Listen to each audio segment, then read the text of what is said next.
Donc, enchantée, je m'appelle Isabelle Onimus, je suis la fondatrice et CEO de iFitYou. iFitYou est une solution de software avec, bien entendu, l'intelligence artificielle.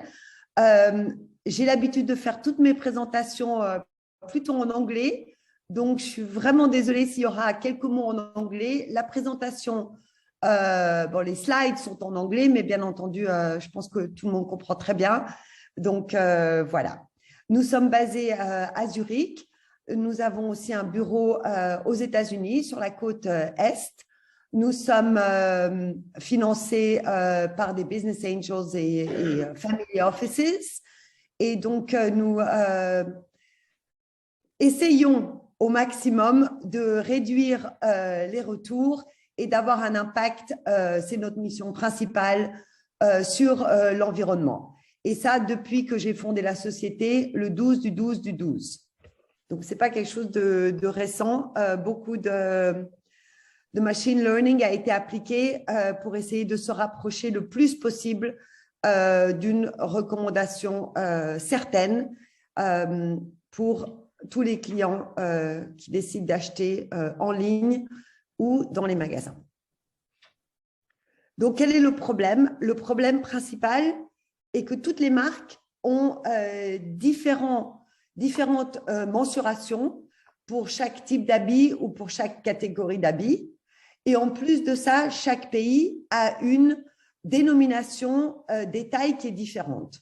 Donc, bien entendu, tout cela s'est accéléré avec le Covid, étant donné que beaucoup plus de gens sont allés acheter en ligne et toutes les marques ont eu l'ouverture au monde beaucoup plus accélérée. Donc, les consommateurs, aussi via Instagram, bien entendu, vont acheter. Et donc, il y a une grande confusion du côté des consommateurs. Et donc, c'est ça le premier point que je voulais mettre en avant, parce qu'ils n'ont aucune idée. Donc, ils commandent 2 ou 3 habits dans différentes tailles. Et donc, ça crée automatiquement aussi cette explosion dans les retours. Le deuxième problème est, ce sont les marques de luxe. Les marques de luxe ont beaucoup plus de retours, comme vous le voyez ici. C'est autour des 50 à 54%, dépendant des pays. Il y a aussi, bien entendu, le shopping du commerce, donc le shopping pour d'autres. Et puis, en général, le e-commerce, donc ça, c'est globalement, c'est entre 20 et 30%. On voit des chiffres autour de 40 à 50% en Allemagne, toutes catégories. Donc, une grande différence par rapport à ce qu'on avait avant Covid, où le e-commerce n'était peut-être que 10 à 15% du volume total d'une marque, et maintenant a augmenté au-dessus de 30%. Un autre problème, comme vous voyez là sur le size guide de quelques marques de jeans, est ce qu'on appelle en anglais le vanity sizing. Donc, les marques vous font acheter en fait un tour de taille tant pour les jeans, mais en fait, l'habit lui-même n'a pas cette mensuration. La mensuration est beaucoup plus importante. Donc, ça crée aussi des retours, ça crée des frustrations et ça crée une baisse de confiance dans la marque. On le voit dans un sondage qui a été fait, en fait, le seul qui a été fait au monde par Ernst & Young, EY, comme il s'appelle maintenant, qui s'est spécialisé donc dans ce sondage sur les marques de mode en Angleterre, pré-Covid. Et là, vous voyez que, attendez, je vais monter ça un petit peu, que 75% de tous les retours sont dus à la taille et au fit. Et le fit a bien entendu une connotation préférentielle. Et nous avons décidé, juste après ce sondage, d'intégrer la préférence de taille, donc comment vous aimez le porter dans nos algorithmes. Donc, tout ça s'ajoute. Ça a un impact direct sur la profitabilité de votre entreprise, étant donné qu'il y a une confusion de la part du consommateur. Donc, ça génère plus de retours. Donc, ça accroît vos coûts de transport et vos coûts de fulfillment, comme on appelle. Donc, tout ça impacte directement, en fait, votre profitabilité nette. Voilà. Au niveau du carbon footprint, des émissions de CO2, ça dépend bien entendu des pays. On voit par exemple en Suède, qui est un des pays où il y a le moins de retours, en général autour des 20%. Une énorme étude a été faite par l'université de Gothenburg et donc a traqué, si vous voulez, qu'est-ce qui se passe quand quelqu'un effectue un retour. Donc, soit ça retourne chez le wholesaler, soit ça retourne jusqu'en Pologne pour être relavé, redry cleaned. Donc, ils ont calculé tout ça au niveau de petit transport, moyen transport, gros transport, et bien entendu aussi dans certains cas, quand c'est envoyé à l'étranger, ça va par avion. Donc, toutes ces émissions de CO2 sont calculées, peuvent être multipliées à l'échelle globale, et c'est la première étude scientifique qui a été faite, et très volontiers, si quelqu'un de vous est intéressé, je pourrais partager ça. Donc, avec l'injection de notre widget sur votre site, quel est l'impact? Donc, réduction de retour, évident, CO2 emissions, réduction aussi, mais on voit aussi un accroissement de vos taux de conversion qui est net. Ça dépend du type, bien entendu, d'habits que vous vendez, mais c'est en moyenne, comme je vais vous montrer après sur mes KPI, 15 à 20% d'accroissement dans vos taux de conversion. Sur la taille, bien entendu, du basket aussi. Et donc, ça a un impact sur le average order value.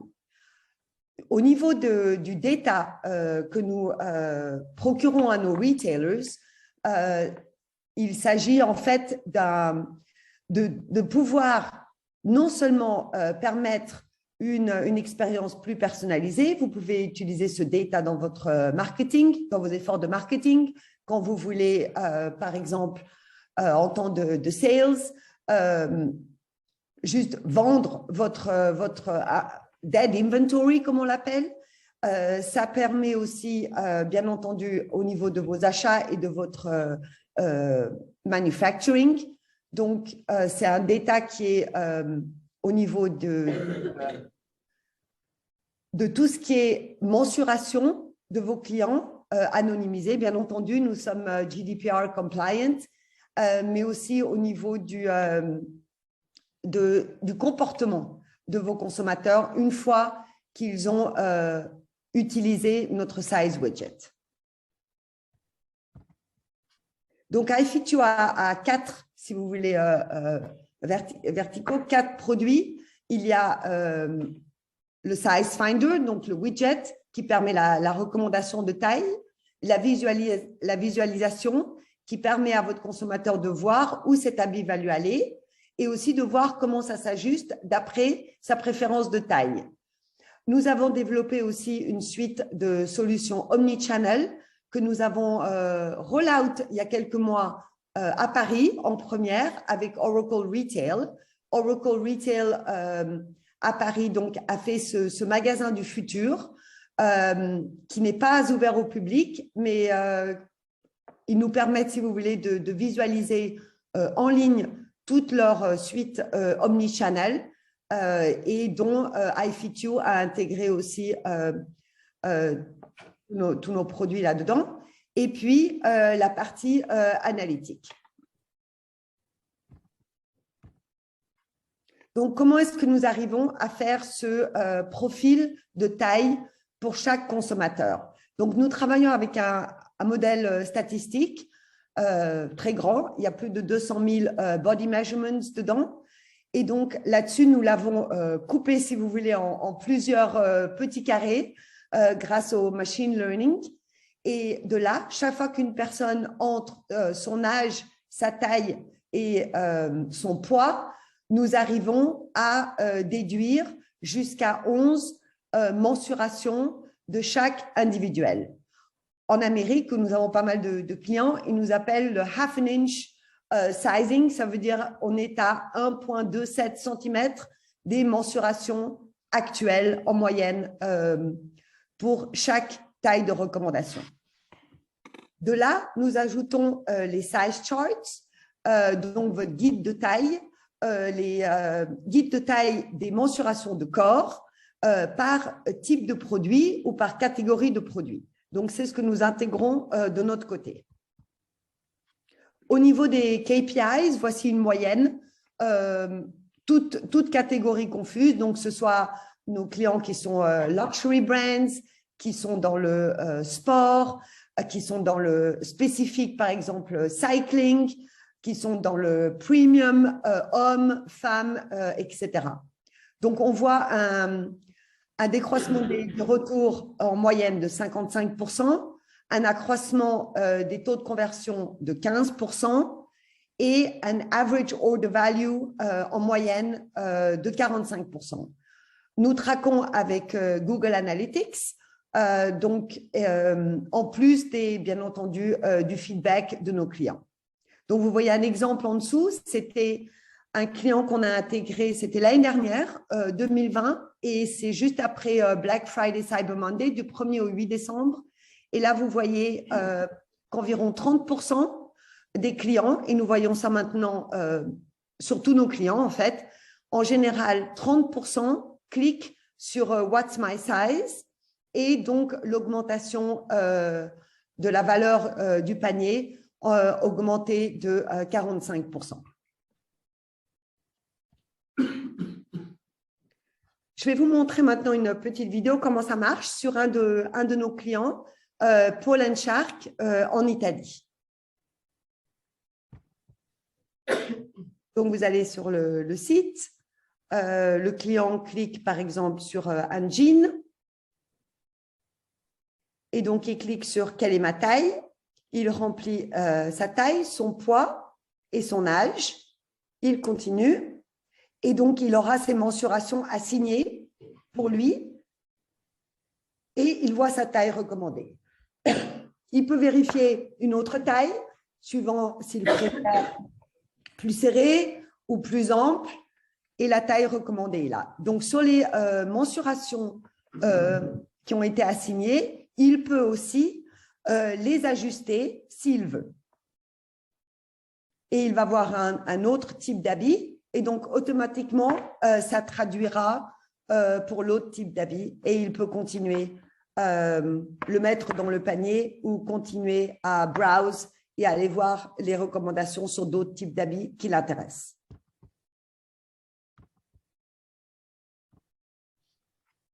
Donc, nous sommes un REST API. Ça veut dire Easy REST API, je l'appelle. Nous nous intégrons sur toutes les plateformes. Via Google Tag Manager ou avec une intégration plus targetée. Nous sommes aussi sur Shopify, avons une Shopify app. Ça permet aussi un self-service, si vous voulez. Nous avons bien entendu un Customer Service pour Shopify et pour tous nos autres clients sur d'autres plateformes, que ce soit Magento, Salesforce, etc. Au niveau du Omnichannel dont je vous ai parlé tout à l'heure, voici un exemple de ce que nous avons intégré. Donc, le Digital Clienteling qui permet, bien entendu, grâce au comment on dit ça, profil multiple. Donc, le Store Assistant peut créer un profil pour le client qui est en magasin, si elle le désire ou il le désire. Et donc, à ce moment-là, quand elle ira en ligne, elle aura déjà son profil effectué. Nous avons intégré dans le Smart avec des Smart Mirrors.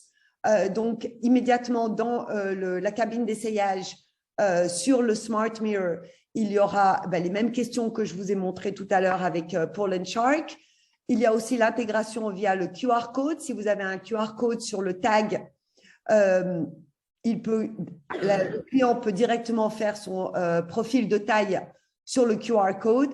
C'est targeté, bien entendu, beaucoup plus pour l'Asie, où, comme vous le savez, les consommateurs achètent via le QR code et directement sur WeChat. Donc, iFitYou sort directement avant le press buy sur WeChat.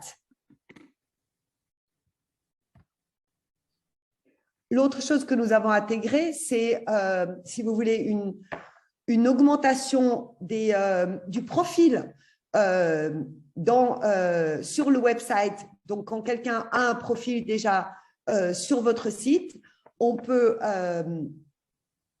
un peu l'enrichir et pour faire, par exemple, un rendez-vous dans un magasin à l'avance, comme ça, le Shop Assistant peut déjà sélectionner avant que le client n'arrive les habits dans sa taille, voir s'ils sont disponibles, pas disponibles, et préparer tout cet assortiment, soit pour l'envoyer chez le client, soit pour que le client ou la cliente vienne l'essayer en ligne, dans le magasin, pardon. Au niveau du data analytics, donc nous avons le consumer data.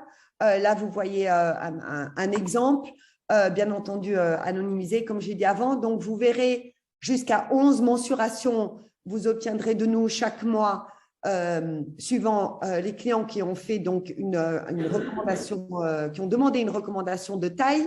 Donc, quel est leur poids, quel est leur âge, quelle est leur mensuration de taille, de hanche, d'insime, etc. Ça, c'est quand même une donnée très utile pour toutes les équipes de stylisme et de merchandising, Isabelle. Hein. Et d'achat. Absolument. Oui, d'accord. C'est une mine d'or. Et puis aussi au niveau donc, du comportement. Donc ici, c'est le cas d'un magasin qui a plusieurs marques. On le fait aussi, bien entendu, pour les single brands. Et donc là, vous voyez tout le comportement. Donc, une fois qu'ils ont fait un size request, est-ce que cette personne qui a tel âge, tel poids, etc., a plus été voir un pull bleu marine, une chemise rose, etc. Donc, ça va vraiment dans le détail. Donc, les bénéfices, je pense que vous avez tous compris. Donc, si vous voulez, il y a la customer onboarding. Donc, les questions qui sont demandées sont simples. Comme nous avons dans le background le machine learning, si vous voulez, qui est bon, ce qu'ils appellent l'intelligence artificielle, mais c'est du machine learning. Et donc là, ça nous permet, si vous voulez, d'avoir une entrée pour le consommateur qui est super rapide, mais qui quand même lui donne confiance parce qu'il le voit, il voit les mensurations assignées. C'est inclusif parce qu'il peut aussi ajuster les mensurations qui ont été assignées. Si, par exemple, quelqu'un sait il va acheter une chemise et il sait qu'il a un cou qui est plus large que normal ou plus fin que la moyenne, il peut l'ajuster s'il veut. Ça donne cette confiance dans le software, OK? Et ça montre aussi d'une façon très facile, slick, un vocabulaire simple qui permet au consommateur d'ajouter en confiance vite dans le panier. Et si vous voulez, c'est ça où nous avons énormément travaillé, c'est sur l'expérience du consommateur qui permet donc à la marque d'avoir un accroissement de son AOV. Je dirais que c'est ça la clé, si vous voulez, de notre software. Voilà. À part ça, bon, pour nous, ce qui est extrêmement important, c'est de respecter, si vous voulez, le guide des tailles de la marque. Donc, par là, nous respectons aussi le style de l'habit, si vous voulez. Donc, nous avons, par exemple, une marque comme Gaugy 81 en Hollande. Sa taille extrêmement près du corps, extrêmement serrée. Et donc, notre algorithme nous permet, si vous voulez, en intégrant ça, de respecter le style de la marque. Et je crois que c'est ça aussi notre grande différenciation par rapport à nos concurrents. Nous allons vraiment marque par marque et intégrons le guide de taille. Voilà. Super. Donc, Merci beaucoup, Isabelle. si vous avez des questions, bien entendu, soit par email, il y a notre QR code ici, vous pouvez m'envoyer un email.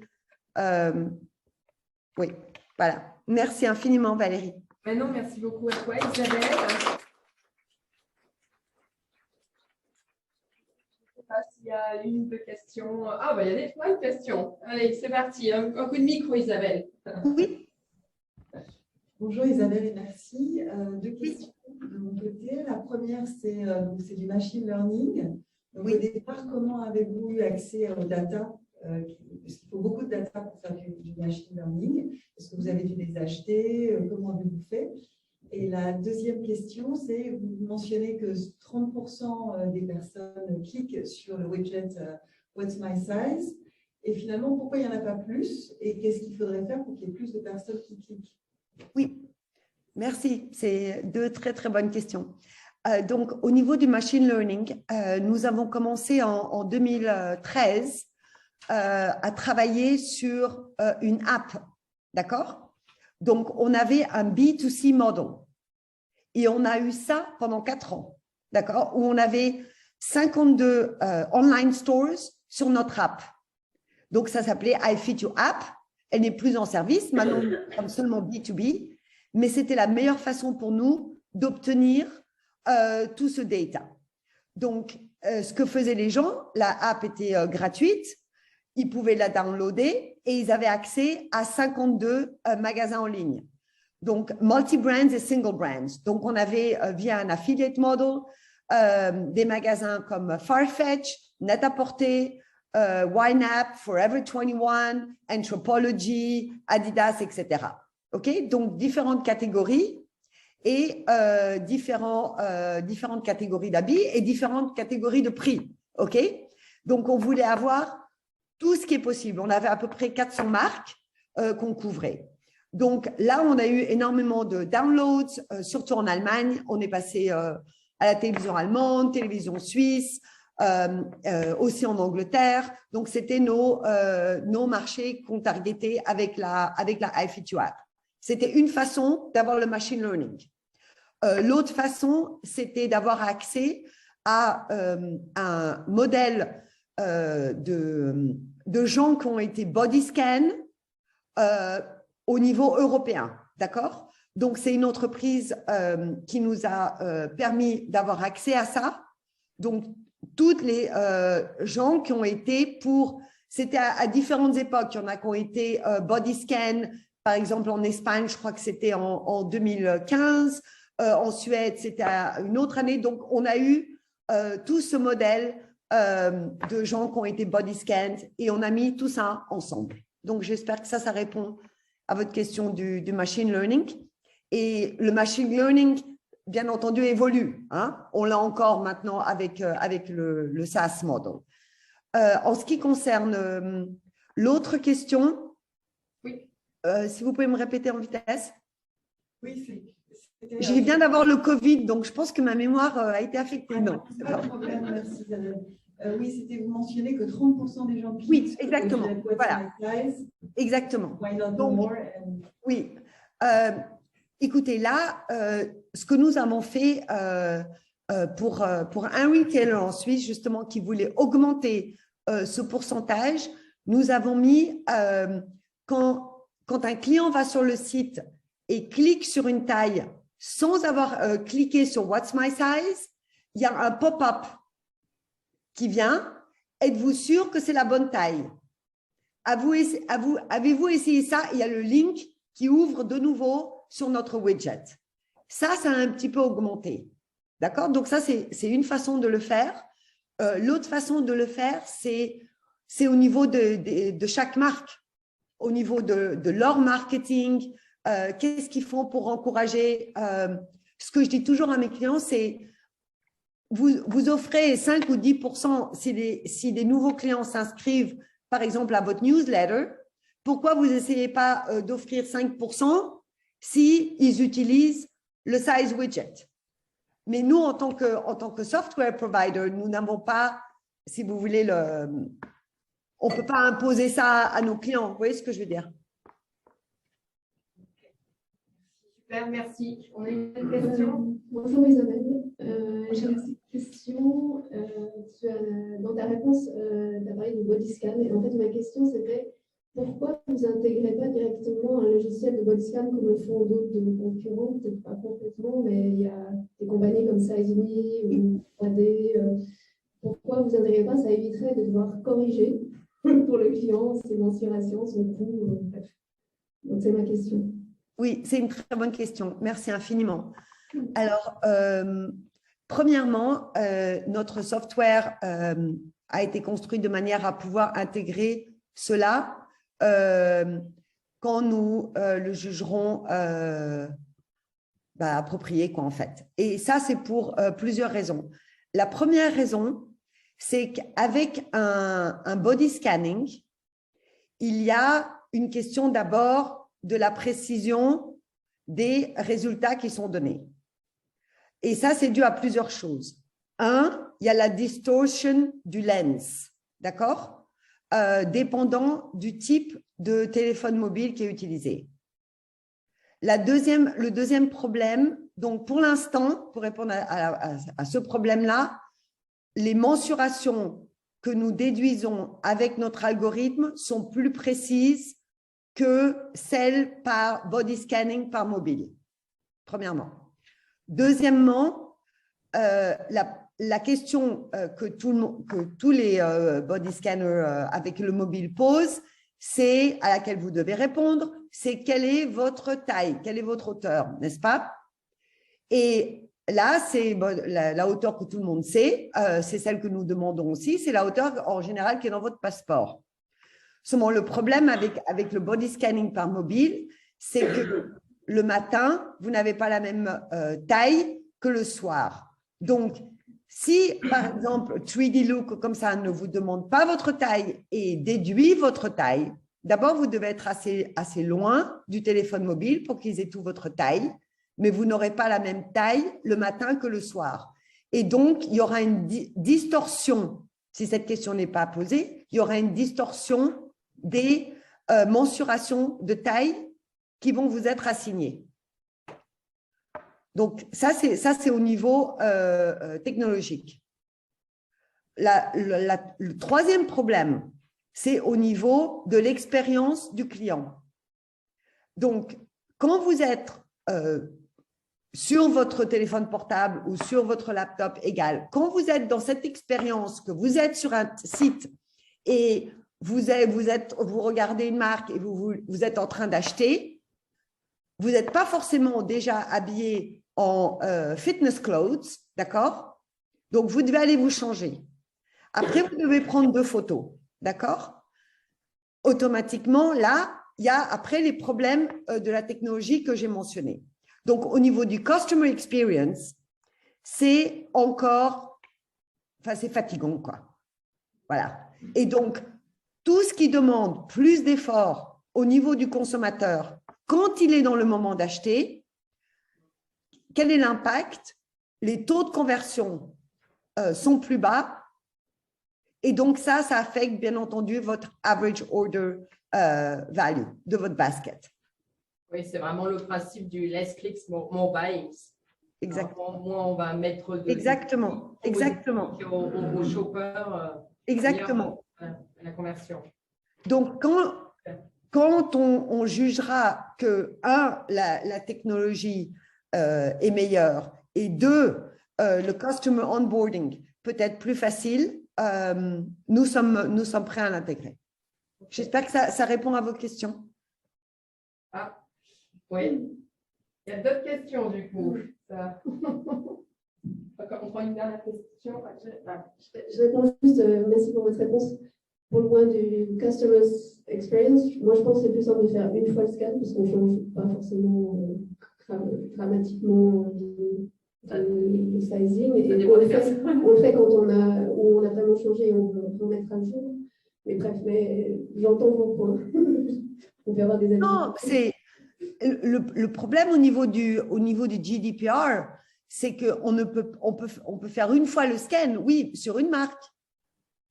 Mais après, quand on va acheter autre part, n'est-ce pas, on devra le refaire. Je veux dire, il il y a une grande question au niveau du GDPR, il y a une grande question au niveau du privacy, et on le voit avec beaucoup de clients, nous, que ce soit un client uniforme ou client marque de mode. Je veux dire, le transfert de données d'un site à l'autre, c'est quand même c'est un problème. Et où est stored après ce data? Voyez, donc on voit par exemple certains de nos clients qui travaillent avec un de nos concurrents qui a été racheté par une très grande boîte américaine, par Snap, et donc ils nous disent oula, maintenant toutes nos données, et ça c'est des clients européens, mais certains américains aussi, toutes nos données vont être livrées par exemple à Snap. On ne veut pas ça. Où sont vos données? Où est-ce qu'elles sont located, etc. Et ils nous font signer aussi un GDPR contract pour savoir qu'est-ce qu'on fait avec nos données et qu'on ne distribue pas leurs données à d'autres retailers, même si c'est anonyme. Très bien, très clair.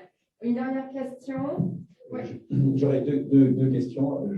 La première, si je comprends bien, est-ce que vous avez un crossing d'informations, est-ce que vous avez un échange d'informations entre toutes vos données que vous avez accumulées sur toutes ces années d'expérience et dont vous avez parlé et les size charts de la marque? Donc, parce que oui, on vous donner un feedback. La personne met son poids, donne des informations et vous lui dites ta taille, c'est ça. Est-ce à dire que vous avez eu un échange d'informations avec la marque sur ces size charts? Absolument. D'accord. Alors, Absolument. à partir du moment où, comme toute personne a un vestiaire, toute femme a un vestiaire de marque, par exemple, elle dit j'ai un paire Burberry, j'ai des bottes, elle donne un panel de marques dont elle a des accessoires ou des vêtements. Et là, elle va indiquer les marques qu'elle a les tailles qu'elle a sur ces marques-là. Est-ce que si vous travaillez avec ces marques-là, vous allez pouvoir lui dire immédiatement quelle est la taille dans la marque avec dont il est l'objet, elle va pouvoir travailler. Vous voyez ce que je veux dire? C'est-à-dire qu'à partir du moment où une personne a un vestiaire, elle est caractérisée. Alors, la réponse est non, et je vais vous dire pourquoi. Parce que cette cliente a peut-être acheté un pantalon Saint-Laurent il y a 3 ans. OK? Ce pantalon avait un guide de taille que peut-être les pantalons de Saint-Laurent cette année n'ont pas. OK? Donc, ça augmente énormément le risque d'erreur. Nous ne travaillons pas avec les consommateurs directement, nous ne travaillons qu'avec les marques. Et donc, nous ne faisons pas de comparaison, si vous voulez, entre des collections qui peuvent être passées ou nous travaillons avec la marque. Aujourd'hui, elle nous donne son guide de taille, ses size charts, soit par type d'habit, soit par type de catégorie. Et quand elle a, par exemple, un nouveau guide de taille ou un nouvel habit qui a un autre type de taille, automatiquement, on l'intègre. Elle nous l'envoie et on l'intègre. D'accord. Ça prend 10 minutes, quoi. Est-ce que du coup, vous pouvez devenir prescripteur chez les modélistes du marque sur leur site, sur leur site, pour être sûr que, en réalité, c'est du 100%? Donc, exact, ça c'est super important. Donc, par exemple, pour Landshark, d'accord? Avec eux, c'était un travail qui nous envoie leur size charts, comme avec toutes les marques. Et nous faisons d'abord un test interne. Donc, nous testons ces size charts. Nous voyons, par exemple, OK, pour le tour de poitrine, ils ont une valeur, disons 80 pour taille S. Et donc, nous faisons un range s'ils ne l'ont pas fait. Et nous demandons toujours quel est le range, si vous voulez, qui commence au plus petit et au plus grand. Pour, par exemple, la taille S. OK? Donc, ça, c'est nous qui le faisons. Et après, on le teste. Donc, si vous voulez, sur Shopify, ça va très vite. Sur Shopify, ils mettent eux-mêmes leur guide de taille, c'est très clair. et ils vont live en 2 jours sur Shopify. Donc, ils ont accès à notre UI, on a accès à Google Analytics, etc. Pour d'autres marques qui ne sont pas Shopify, on intègre entre 1 et 2 semaines avec le testing de leurs size charts. D'accord, merci. C'est super important, ouais. Merci beaucoup. Je pense qu'on va clore sur les questions.